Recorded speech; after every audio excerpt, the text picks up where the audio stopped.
ಗಾಯನವನ್ನು ಪ್ರಸ್ತುತಪಡಿಸಿದಂತಹ ಪಂಡಿತ್ ವೆಂಕಟೇಶ್ ಹಾಲ್ಕೋಡ ಮತ್ತು ತಂಡದವರಿಗೆ ಧನ್ಯವಾದಗಳು. ಪೂಜ್ಯ ಶ್ರೀ ಚನ್ನವೀರ ಶರಣರನ್ನು ಭಕ್ತಿಯಿಂದ ಸ್ಮರಿಸುತ್ತಾ ವೇದಿಕೆ ಮೇಲೆ ವಿರಾಜಮಾನರಾಗಿರುವ ಪರಮ ಪೂಜ್ಯ ಜಗದ್ಗುರುಗಳ ಪಾದಾರವಿಂದರಿಗೆ ಭಕ್ತಿಪೂರ್ವಕ ಪ್ರಣಾಮಗಳು. ನಮ್ಮ ಕನ್ನಡ ನಾಡು ಅವಿಚ್ಛಿನ್ನ ಗುರು ಪರಂಪರೆಯ ಕರ್ಮಭೂಮಿ. ಈ ನಮ್ಮ ನಾಡು ಬರೀ ಗಂಧದ ನಾಡು ಮಾತ್ರವಲ್ಲ, ಇದು ಯೋಗಿ ಶಿವಯೋಗಿಗಳ, ಸಾಧು ಸಂತರ, ಋಷಿ ಮುನಿಗಳ, ಯತಿವರಣ್ಯರ ತವರು. ಅವರೆಲ್ಲರೂ ತಮ್ಮ ಅಖಂಡವಾದ ಜಪ ತಪ ಪೂಜೆಯಿಂದ ಈ ನೆಲವನ್ನು ಸಿದ್ಧಿಗೊಳಿಸಿದ್ದಾರೆ. ಈ ನೆಲದ ಪುಣ್ಯದಂತೆ ಬಂದವರು ಚಿಕ್ಕೇನಕೊಪ್ಪದ ಶ್ರೀ ಚನ್ನವೀರ ಶರಣರು. ಬಳಗಾನೂರನ್ನು ಪಾವನಗೊಳಿಸಿದ ಪಾವನ ಸಂಜೀವಿನಿ, ಶಿವಪರ ಚಿಂತನೆಯ ಜಂಗಮ ಮೂರ್ತಿ, ಕರ್ನಾಟಕ ಕಂಡ ಮಹಿಮಾನ್ವಿತರು, ಪರಹಿತ ಜೈನಾದ ಕಾರುಣ್ಯ ಸಿಂಧು, ಮನವಚನ ಒಂದಾದವರು, ಧರೆಗಿಳಿದು ಬಂದ ದ್ರಷ್ಟಾರರು, ಸಕಲ ಜೀವಾತ್ಮರಿಗೆ ಲೇಸನ್ನ ಬಯಸುವ ಬಾಳು. ಶರಣ ತತ್ವದ ಬೆಳಕಿನಾಶಯ ಇದಕ್ಕೆ ಸಂಕೇತವಾಗಿ ಶರಣರ ಕರ್ತೃಗದ್ದಿಗೆ ಇಂದು ತೀರ್ಥಕ್ಷೇತ್ರವಾಗಿದೆ. ಶ್ರೀ ಚನ್ನವೀರ ಶರಣರ ಕಾರುಣ್ಯ ಕೃತಜ್ಞತೆಯ ಹಾಡಾಗಿ ನಿನಾದಿಸುತ್ತಿದೆ. ಜನಮನದ ಹೊಂಗೆರಳವಾದ ಜಗದ ಗುರುವಾದ ಶ್ರೀ ಚನ್ನವೀರ ಶರಣರನ್ನು ನಿತ್ಯದಲ್ಲೂ ನೆನೆಯುವುದೇ ಒಂದು ತಪಸ್ಸು.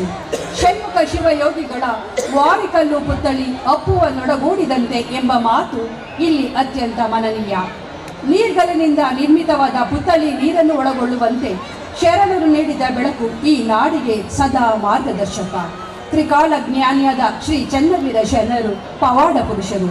ಪವಾಡವನ್ನುಂಟು ಮಾಡಿ ಬೆರಗನ್ನು ಮೂಡಿಸಿದ ಶರಣರನ್ನು ಸ್ಮರಿಸುವ ಶುಭ ಪರ್ವವೇ ಶರಣರ ಜಾತ್ರಾ ಮಹೋತ್ಸವ. ಈ ಶುಭ ಸಂದರ್ಭದಲ್ಲಿ ಏರ್ಪಡಿಸಿರುವಂತಹ ಧಾರ್ಮಿಕ ಚಿಂತನ ಗೋಷ್ಠಿಯ ಆರಂಭ ಪ್ರಾರ್ಥನೆಯೊಂದಿಗೆ.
ನಿಮ್ಮನ್ನು ಕಂಡು ಧನ್ಯರಾಗೋಣ.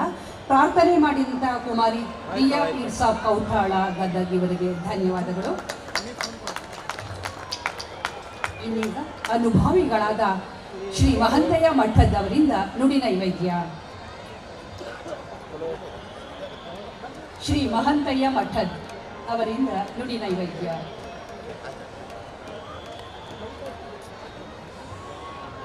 ಹರ ಹರ सद्गुरुनाथ महाराज की जय, सकल साधु संत महाराज की जय, जय मंगलम जय नमः पार्वतीश्वर. ಪ್ರತಿ ವರ್ಷದಂತೆ ಈ ವರ್ಷವಾದರೂ ಕೂಡ ಮಹಾ ಮೌನ ಯೋಗಿ ಚಿಕ್ಕನಕೊಪ್ಪದ ಪೂಜ್ಯ ಶ್ರೀ ಚನ್ನವೀರ ಶರಣರ ಕರ್ತೃಗತಿಗೆ ಅನಂತ ಕೋಟಿ ಶರಣಗಳನ್ನು ಅರ್ಪಣೆ ಮಾಡಿ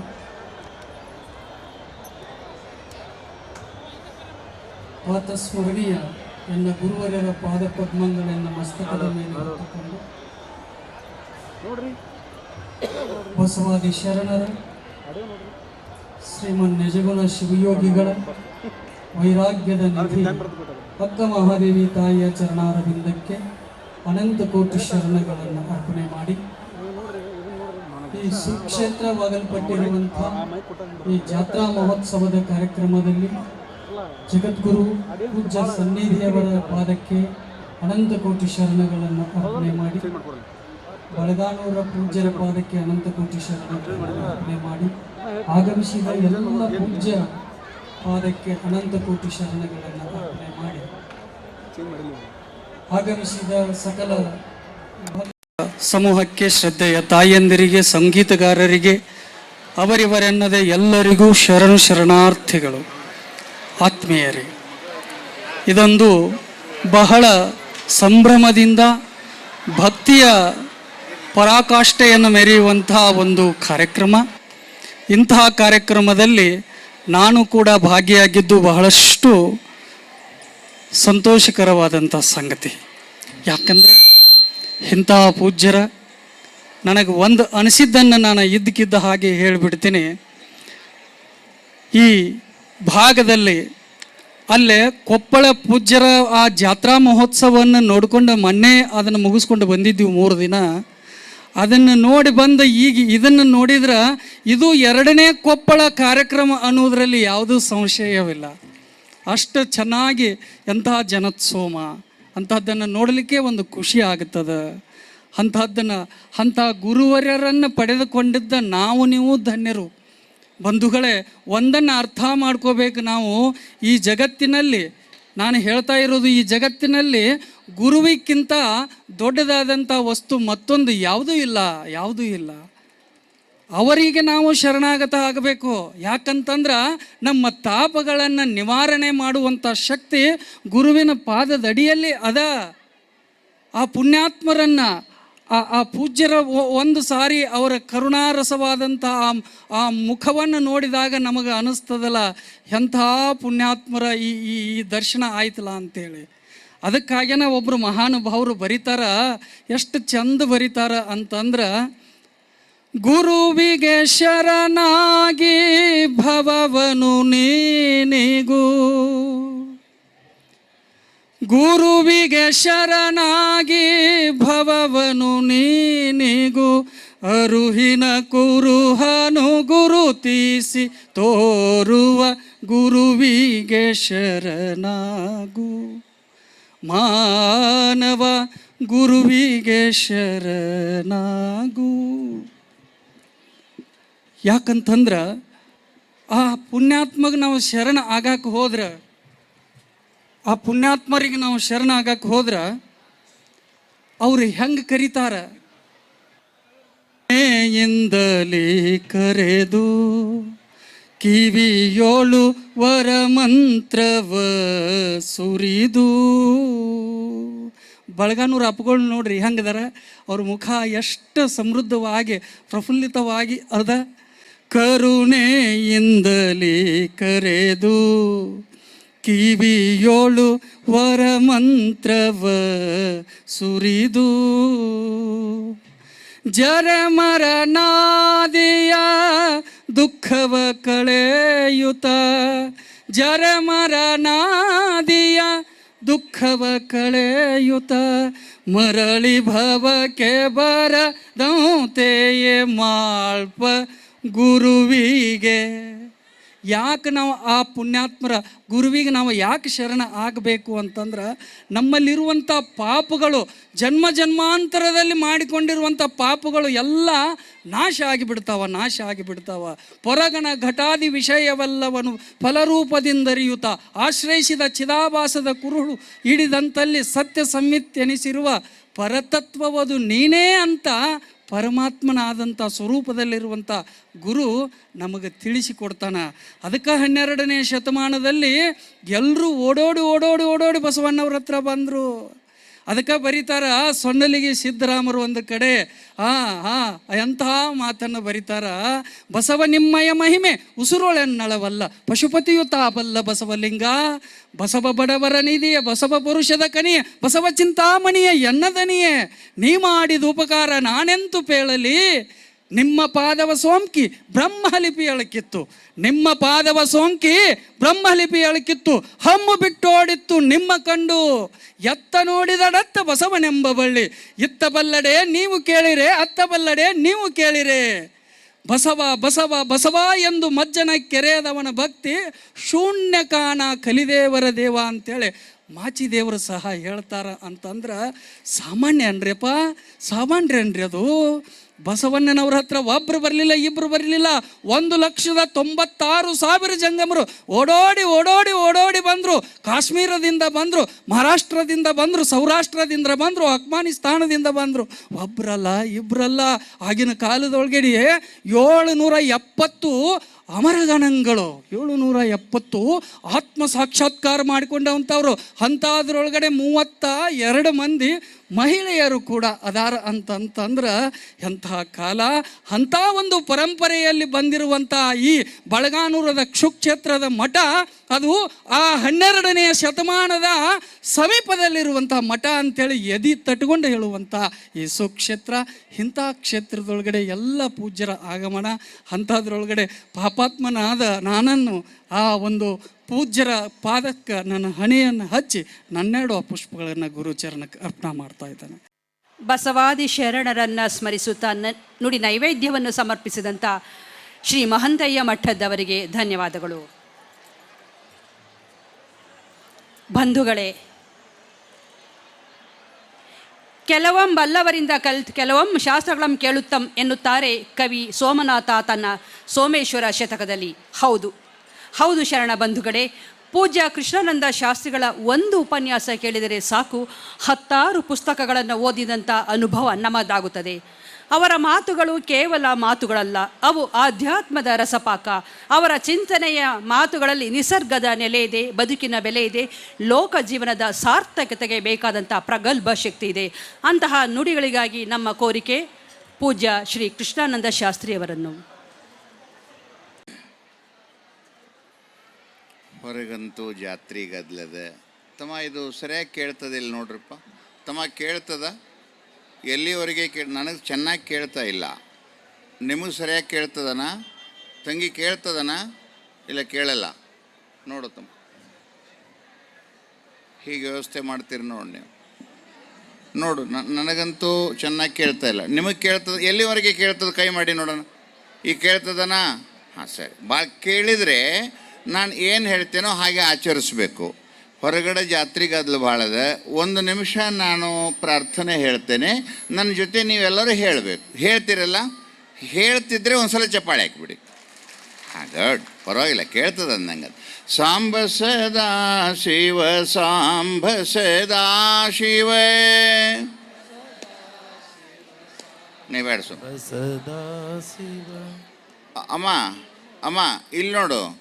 ಈ ಕೈಗಳನ್ನು ಸ್ವಾಮಿಗಳಂತಲ್ಲಿ ತೊಗೊಂಡು ಬಂದು ನಮ್ಮ ಜ್ಯೋತಿಷ್ಯ ನೋಡ್ರನ್ನು ತೋರಿಸ್ತಾರೆ. ಎಲ್ಲರೂ ಕೈ ನೋಡಿ ಜ್ಯೋತಿಷ್ ಹೇಳ್ತಾರೆ. ಕೈಯಾಗಿ ಏನಿಲ್ಲ, ಯಾರ ಚಪ್ಪಾಳೆ ಹಾಕ್ಯಾರ ಅವರಿಗೆ ಸುಖ ಆಕತಿ, ಯಾರಿಗೆ ಚಪ್ಪಾಳೆ ಹಾಕೋದಿಲ್ಲ ಅವ್ರಿಗೆ ಬಡತನ ಬರ್ತತಿ. ಅದಕ್ಕೆ ಎಲ್ಲರೂ ಕೂಡ ಚಪ್ಪಾಳೆ ಹಾಕ್ಬೇಕು. ಸುಮ್ಮನೆ ಹೊತ್ತೇರು ಬಿಡೋದು ಏನರ ಪರಿಶಾಗಿ ಹಿಂಗೆ ಮನ್ಕೊಂಡ್ರೆ ಏನು ಮಾಡೋರದಿರಿ? ಆ ಕೈ ಅದಂದ್ರೆ ತಾಳವನು ತಟ್ಟಿದವ ದುರಿತವನ ಮಟ್ಟುವನು. ತಾಳವನ್ನು ಯಾರು ಹಾಕ್ತಾರೆ ಅವರಿಗೆ ದಾರಿದ್ರ್ಯತೆ ಅನ್ನೋದು ನಾಶ ಆಗ್ತದಮ್ಮ. ತಾಳ ಹಾಕಬೇಕು. ಸಾಂಬ ಸದಾ ಶಿವ ಸಾಂಬ ಸದಾ ಶಿವ,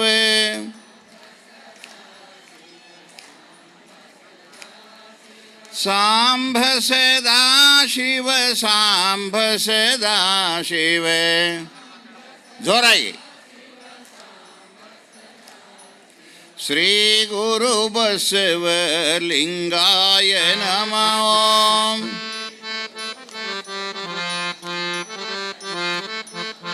ಶ್ರೀ ಗುರು ಬಸವಲಿಂಗಾಯ ನಮಃ.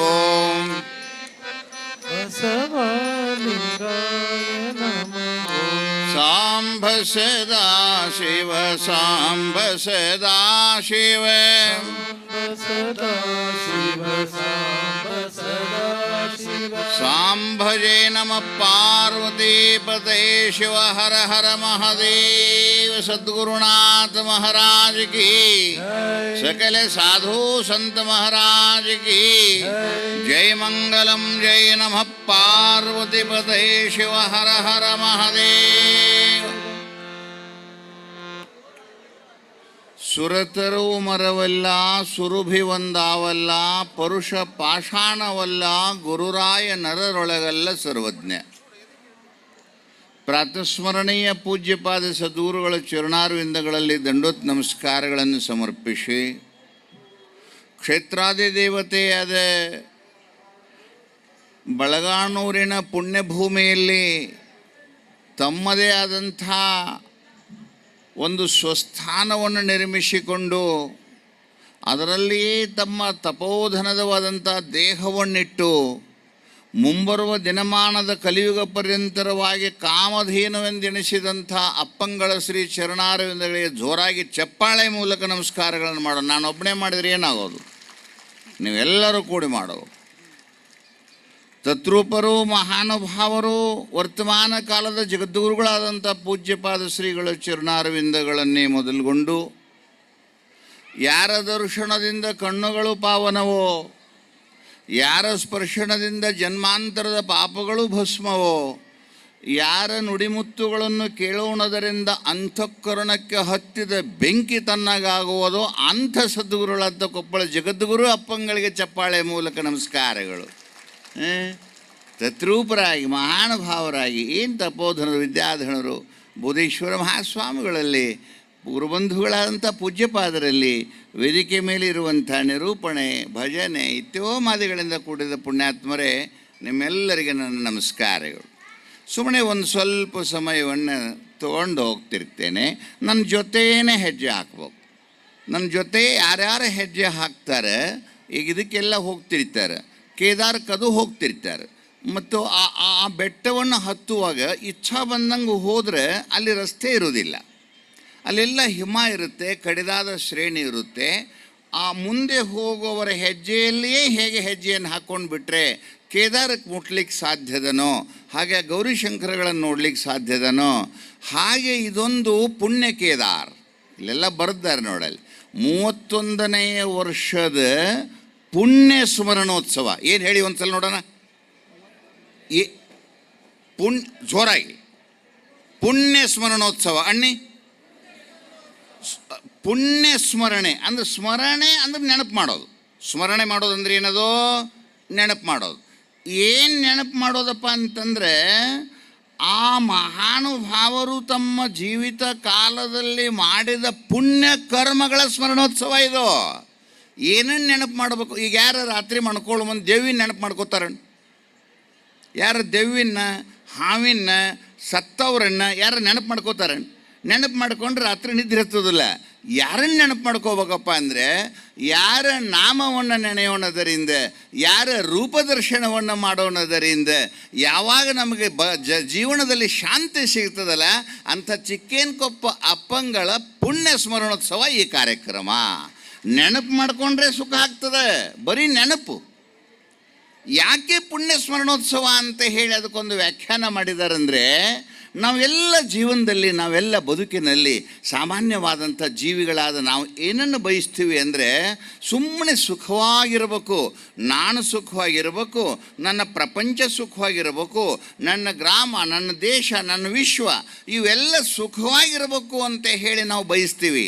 ಬರೀ ಬಯಸಿದ್ರೆ ಆಗೋದಿಲ್ಲ. ಅದು ಆ ಸುಖದ ಕಾರಣವಾದಂಥ ಪುಣ್ಯ ನನ್ನ ಕೈಯಿಂದ ಜರುಗಿದ್ರೆ ಮಾತ್ರ ಅದು ನಾನು ಸುಖವಾಗಿರಲಿಕ್ಕೆ ಸಾಧ್ಯದನ ಹೊರತು, ನನ್ನ ಪುಣ್ಯ ನನ್ನ ಕೈಯಿಂದ ಜರುಗಿರಲಿಲ್ಲ ಅಂದರೆ ಸುಖ ಅನ್ನೋದು ಮರೀಚಿಕೆ. ಅದು ಯಾರಿಗೆ ದುಃಖ ಬೇಕಾಗ್ಯದ ಹೇಳಿ? ಯಾರಿಗೆ ದುಃಖ ಬೇಕಾಗ್ಯದ? ಯಾರಿಗೂ ದುಃಖ ಬೇಡ, ಎಲ್ಲರಿಗೂ ಸುಖವೇ ಬೇಕು. ಆದರೆ ಸುಖವನ್ನು ಯಾವಾಗ ಸಿಗ್ತದೆ ಅಂದರೆ, ಹೇಗೆ ಒಂದು ರೇಷನ್ ಅಂಗಡಿಯಲ್ಲಿ ಹೋದಾಗ ದುಡ್ಡು ಕೊಟ್ಟರು ಯಾವಾಗ ರೇಷನ್ ಸಿಗ್ತದನೋ ಹಾಗೆ ಬದುಕಿನಲ್ಲಿ ಸುಖ ಬೇಕಾಯ್ತು ಅಂದರೆ ಪುಣ್ಯವನ್ನೇ ನಾವು ಮಾಡಬೇಕು. ಅದಕ್ಕೆ ನಿಜಗುಂಡ್ರು ಭಾಳ ಚೆನ್ನಾಗಿ ಅದಕ್ಕೊಂದು ವ್ಯಾಖ್ಯಾನ ಮಾಡಿದ್ದಾರೆ. ಮೊದಲು ದುರಿತ ಕರ್ಮವನ್ನಲ್ಲದಿರು ಪುಣ್ಯವನ್ನೇ ಮಾಡು. ಅಲ್ಲಿ ಬೇರೆ ಏನೂ ಹೇಳಿಲ್ಲ ಅವರು. ನೀನು ಜೀವನದಲ್ಲಿ ಸುಖವಾಗಿರ್ಬೇಕಾತಂದ್ರೆ ಮಾಡಬೇಕಾದ ಏನಾದರೂ ಒಂದು ಕಾರ್ಯ ಇದ್ದರೆ ನೀನು ಪುಣ್ಯ ಸಂಪಾದನೆ ಮಾಡುವ ಕಡೆಗೆ ನಿನ್ನ ಗಮನ ಇರಲೇನೆ ಹೊರತು ಪಾಪ ಕೃತಿಗಳಿಂದ ದೂರವಾಗಿ ಇರಲಿಕ್ಕೆ ಪ್ರಯತ್ನ ಮಾಡು. ಯಾಕೆ ಜನ್ಮಾಂತರದಿಂದ ನಾವೆಲ್ಲ ಏನು ಮಾಡಿವೆ ಅಂದರೆ, ಇನ್ನೊಂದು ಪ್ರಾಣಿಯನ್ನು ವಂಚಿಸಿಯೋ, ಅದನ್ನು ನೂಸಿಸಿಯೋ, ನಿಂದಿಸಿಯೋ ನಾವು ಬದುಕನ್ನು ಶ್ರೀಮಂತ ಹುಲಿಯಾಗಿ ಬಂದಿದ್ದೆ. ನಾನು ಹುಲಿಯಾಗಿ ಬಂದಾಗ ಏನು ಮಾಡಿದೆ ಅಂತ, ಏನು ಲಿಂಗಾರ್ಚನೆ ಮಾಡಿದ್ದೇನೆ? ಹಾವಾಗಿ ಬಂದಾಗ ಏನಾದರೂ ನಾನು ಲಿಂಗಾರ್ಚನೆ ಮಾಡಿದ್ದೇನೇನು? ಏನು ಮಾಡಿದ್ದೇನೆಂದರೆ, ಅನ್ಯ ಪ್ರಾಣಿಗಳನ್ನು ಹಿಂಸಿಸಿ ಬದುಕಿದಂಥ ಜನ್ಮಾಂತರದ ರೂಢಿ, ಆ ಸಂಸ್ಕಾರ ಈ ಜನ್ಮದಲ್ಲಿಯೂ ಇರ್ತದೆ. ಈ ಜನ್ಮದಲ್ಲಿಯೂ ಏನು ಮಾಡ್ತದಂತಂದರೆ, ಆ ಹುಲಿಯ ಸ್ಮರಣೆ, ಆ ಹಾವಿನ ಸ್ಮರಣೆ, ಆ ಕತ್ತೆಯ ಸ್ಮರಣೆ, ಆ ಪಶುವಿನ ಸ್ಮರಣೆ ಅದು ಈಗಲೂ ಬಂದು ಏನು ಮಾಡ್ತದೆ ಅಂದರೆ, ನಮ್ಮನ್ನು ಪಾಪ ಕರ್ಮದ ಕಡೆಗೆ ನಮ್ಮನ್ನು ಮನಸ್ಸನ್ನು ಎಳೆಸ್ತಿರ್ತದೆ. ಅಂಥದ್ದನ್ನು ನಿಲ್ಲಿಸಿಕೊಂಡು ನಾವು ಮಾಡಬೇಕಾದಂಥ ಪ್ರಯತ್ನ, ಮನುಷ್ಯ ಜನ್ಮದಲ್ಲಿ ಮಾಡಬೇಕಾದ ಪ್ರಯತ್ನ ಅಂದರೆ ಹೊಲ ಹಿಡಿಯೋದಲ್ಲ. ಹಿಡಿಬೇಕು, ನಾನು ಹಿಡಿಬೇಕು, ನೀವು ಹಿಡಿಬೇಕು, ಆದರೆ ಅದುವೇ ಪುರುಷಾರ್ಥ ಅಲ್ಲ. ಹೊಲ ಹಿಡಿಯೋದಾಗಲಿ, ಮನೆ ಕಟ್ಟೋದು, ಮದುವೆ ಮಾಡ್ಕೊಳ್ಳೋದು, 4 ಮಕ್ಕಳ ಆಡೋದು, ಇನ್ನೇನೇನೋ ಮಾಡೋದು, ಇವು ಎಲ್ಲವೂ ಕೂಡ ಇವು ಮಾಡಬೇಕು. ಆದರೆ ಇದುವೇ ಪರಮ ಪುರುಷಾರ್ಥ ಅಲ್ಲ. ನಾವು ಏನಾದರೂ ಮಾಡಬೇಕಾಗಿತ್ತು ಅಂತಂದರೆ ನಮ್ಮ ಮನವನ್ನು, ನಮ್ಮ ತನುವನ್ನು, ನಮ್ಮ ಧನವನ್ನು ಆ ಪುಣ್ಯ ಬಿಂದುವಿನಲ್ಲಿ ಸವಿಸಿದ್ದೀವಿ ಅಂತಂದರೆ ಮಾತ್ರ ಆ ಪುಣ್ಯ ಏನು ಮಾಡ್ತದೆ ಅಂದರೆ ನನ್ನನ್ನು ಸುಖವಾಗಿಡ್ತದೆ, ನನ್ನ ದೇಶವನ್ನು ಸುಖವಾಗಿಡ್ತದೆ. ನಾನು ಪುಣ್ಯದ ಕಡೆಗೇ ನನ್ನ ಇಚ್ಛೆ ಇರಲಿಲ್ಲ ಅಂತಂದರೆ ಆ ಸುಖದ ಸ್ವರೂಪ ಅನ್ನೋದು ನಮಗೆ ಮರೀಚಿಕೆ ಆಗ್ತದೆ ಅಂತ ತಿಳಿದುಕೊಂಡು ಭಾಳ ಸುಂದರವಾಗಿ ಚಾಣಕ್ಯರು ಅಂತ ನೀತಿಶಾಸ್ತ್ರದಲ್ಲಿ ಒಂದು ಮಾತನ್ನು ಬರೀತಾರೆ. ಸತ್ಪಾತ್ರ ದಾನೇನ ಭವೇತ್ ಸುಭಾಗ್ಯವು. ಯಾವ ಮನುಷ್ಯ ಭಾಗ್ಯವಂತ ಅನಿಸ್ಕೊಂತಾನೆ, ಸುಂದರವಾದ ರೂಪ, ಸುಂದರವಾದಂಥ ದೇಹ, ಆರೋಗ್ಯವಾದಂಥ ದೇಹ, ಅಷ್ಟೇ ಸುಂದರವಾದ ಹೆಂಡತಿ, ನಮಗೆ ಅನುರೂಪವಾದ ಮಕ್ಕಳು, ಅವುಗಳಿಗೆ ವಿದ್ಯಾಭ್ಯಾಸಗಳು, ಸುಂದರವಾದ ಗೃಹದ ಆಲಯಗಳು, ಲೋಕದಲ್ಲಿ ಕೀರ್ತಿ, ಇವು ಸುಮ್ಮನೆ ಏನು ಅಡ್ಡಾಡಿದ್ರೆ ಸಿಗ್ತಾವೇನು? ಸುಮ್ಮನೆ ಅಡ್ಡಾಡಿದ್ರೆ ಸಿಗೋದಿಲ್ಲದು. ಯಾರಿಗೆ ಸುಂದರವಾದ ದೇಹ ಬೇಡ ಆಗ್ಯದು? ಈಗ ಉದಾಹರಣೆ, ಡಾಕ್ಟರ್ ರಾಜ್ಕುಮಾರ್ ಅವರಿದ್ದರು. ಏನು ಹಾಡಲಿಕ್ಕೆ, ಕುಣಿಲಿಕ್ಕೆ, ಮಾತಾಡಲಿಕ್ಕೆ ಎಲ್ಲವೂ ಅನುಕೂಲತೆ ಬಂದು ಆ ಪುಣ್ಯ ಪುರುಷ ಆವತ್ತಿನ ಕಾಲದಲ್ಲೇ ಪದ್ಮಶ್ರೀ ಪಾಲ್ಕೆ ಪ್ರಶಸ್ತಿ ತನಕ ಹೋಗಬೇಕಾಯ್ತು ಅಂದರೆ ಏನು ಪುಣ್ಯ ಐತಂತ ಹೋಗ್ಯಾನೋ, ಯಾರನ್ನಾರ ನುಗ್ಗಿಸಿ ಹೋಗ್ಯಾನೋ? ಅಲ್ಲೇ ಯಾರನ್ನು ನುಗ್ಗಿಸಿದ್ರಾಗೋದಿಲ್ಲ. ಅದು ಯಾವಾಗ ಅದು ಸಾಧ್ಯ ಆಗ್ತದೆ ಅಂದರೆ ಜನ್ಮಾಂತರದ ಪುಣ್ಯ. ಜನ್ಮಾಂತರದ ಪುಣ್ಯದಿಂದ ಏನಾಗುತ್ತೆ ಅಂತಂದರೆ ಸುಂದರವಾದ ದೇಹ ಬರುತ್ತೆ, ಸುಂದರವಾದ ಹೆಂಡತಿ ಬರ್ತಾಳೆ, ಸುಂದರವಾದ ಭೋಗ ಭಾಗ್ಯಗಳು ಸಿಗ್ತವೆ. ಅದಕ್ಕಾಗಿ ನೀನು ಪುಣ್ಯವನ್ನು ಮಾಡಬೇಕೇ ಹೊರತು ಅದನ್ನು ಬಿಟ್ಟು ಬೇರೆ ದಾರಿ ಅದಕ್ಕೆ ಇಲ್ಲ ಅಂತ ತಿಳಿದುಕೊಂಡು ಚಾಣಕ್ಯ ತನ್ನ ಮಾತಿನಲ್ಲಿ ಬರಿತಾನೆ, ಸತ್ಪಾತ್ರ ದಾನೇನ ಭವೇತ್ ಸುಭಾಗ್ಯೋ. ಭಾಗ್ಯವಂತನಾಗಿ ಲೋಕದಲ್ಲಿ ಹೌದನಿಸ್ಕೊಂಡು ನೀನು ಬದುಕಬೇಕಾಗಿತ್ತು ಅಂತಂದರೆ ನೀನು ಮಾಡುವ ಕೆಲಸ ಏನು ಅಂದರೆ ಸತ್ಪಾತ್ರದಲ್ಲಿ ನಿನ್ನ ಮನವನ್ನಿಡೋ. ಸತ್ಪಾತ್ರದಲ್ಲಿ ನಿನ್ನ ತನುವನ್ನಿಡು, ಸತ್ಪಾತ್ರದಲ್ಲಿ ನಿನ್ನ ಧನವನ್ನು ಸವಿಸು. ಆವಾಗ ಏನಾಗುತ್ತೆ ಅಂತಂದರೆ ನಿನಗೆ ಅರಿಯದ ಹಾಗೆ ಪುಣ್ಯದ ಶ್ರೇಣಿ ಉದ್ಘಾಟನೆ ಆಗುತ್ತೆ. ಆ ಪುಣ್ಯವಾದಂಥ ಆ ಶ್ರೇಣಿ ಏನು ಮಾಡುತ್ತೆ ಅಂತಂದರೆ ನಿನ್ನ ಜೀವನದಲ್ಲಿ ಸುಖವಾಗಿಡಲಿಕ್ಕೆ ಸಾಧ್ಯ ಆಗ್ತದೆ.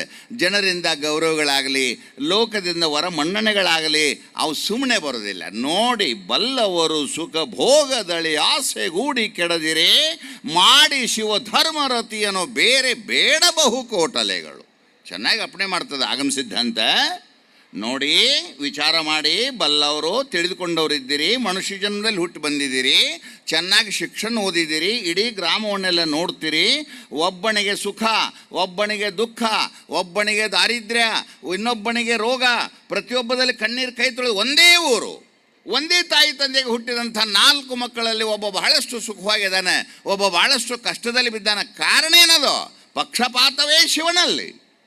ಶಿವನಲ್ಲಿ ಏನಾದರೂ ಪಕ್ಷಪಾತದಂದ್ರೆ ಇಲ್ಲ, ಶಿವನಲ್ಲಿ ಪಕ್ಷಪಾತ ಇಲ್ಲ.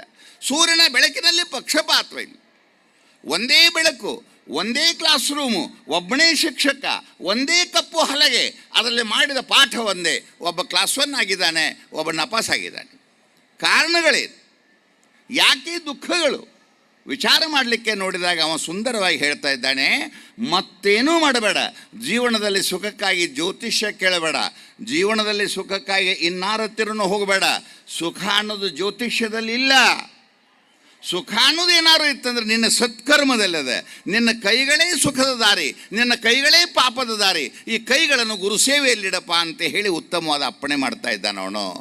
ಬಹುತೇಕ ನಮ್ಮ ಎಲ್ಲ ಬೆಳಗಾನೂರಿನ ಶರಣ ಸಂಪ್ರದಾಯಗಳು, ಪುಣ್ಯಾತ್ಮರು, ನೀವೆಲ್ಲ ನಿಮ್ಮ ಕೈಗಳನ್ನು ಗುರು ಸೇವೆಯಲ್ಲಿಟ್ಟಿದ್ದೀರಿ. ಭಾಳ ಚೆನ್ನಾಗಿ ಮಹಲಿಂಗರಾಗರು ತಮ್ಮ ಕಾವ್ಯದಲ್ಲಿ ಒಂದು ಮಾತನ್ನು ಬರೀತಾರೆ, ತನುವ ದಂಡಿಸಿ ಗುರು ಪೂಜೆಯ ಮಾಡು. ಪುಣ್ಯದ ಸಾಧನೆಯನ್ನು ಹೆಂಗೆ ಹೇಳ್ತಾನೆ ನೋಡು.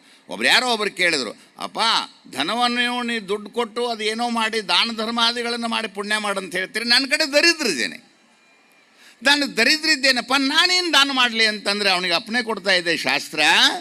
ನೀನು ನಿನ್ನ ದೇಹವನ್ನು ದಂಡಿಸಿ ಗುರು ಸೇವೆಯಲ್ಲಿ ನೀನು ನಿಂತ್ಕೊಂಡೆ ಅಂತಂದರೆ ಆ ದೇಹ ದಂಡನೆಯೂ ಕೂಡ ಒಂದು ಪುಣ್ಯ ಸಂಪಾದನೆಯ ಹೊರತು ಅದು ಬೇರೆ ಏನೂ ಅಲ್ಲ. ಅದು ಗುರು ಸೇವೆಯಲ್ಲಿ ಮನವನ್ನು ನಿಲ್ಲಿಸು. ತನುವ ದಂಡಿಸಿ ಗುರು ಪೂಜೆ ಮಾಡು, ಮನವ ನಿಲ್ಲಿಸಿ ಗುರು ಮಂತ್ರವ ಜಪಿಸು, ಧನವನ್ನರ್ಪಿಸಿ ಗುರುವಿನ ಇಷ್ಟಾರ್ಥ ಸಲ್ಲಿಸುವುದು. ಇಂತೂ ತನು ಮನ ಧನವನ್ನು ಈ ಪರಿಯಿತ್ತು ಮೊದಲಿಂದ ಗುರು ಸೇವೆಯನ್ನು ಗೈದು ಪುಣ್ಯವನ್ನು ಪಡೆಯೋ. ಪುಣ್ಯ ಮಾಡಲಿಕ್ಕೆ, ಪುಣ್ಯ ಮಾಡೋದು ಅಂತಂದರೆ ಸುಮ್ಮನೆ ಅದೊಂದು ಏನಪ್ಪ ಒಂದು ಮಣ್ಣು ಕಲಿಸಿ ಗುಳ್ಳವನು ಮಾಡ್ದಂಗೆ ಅಲ್ಲದು.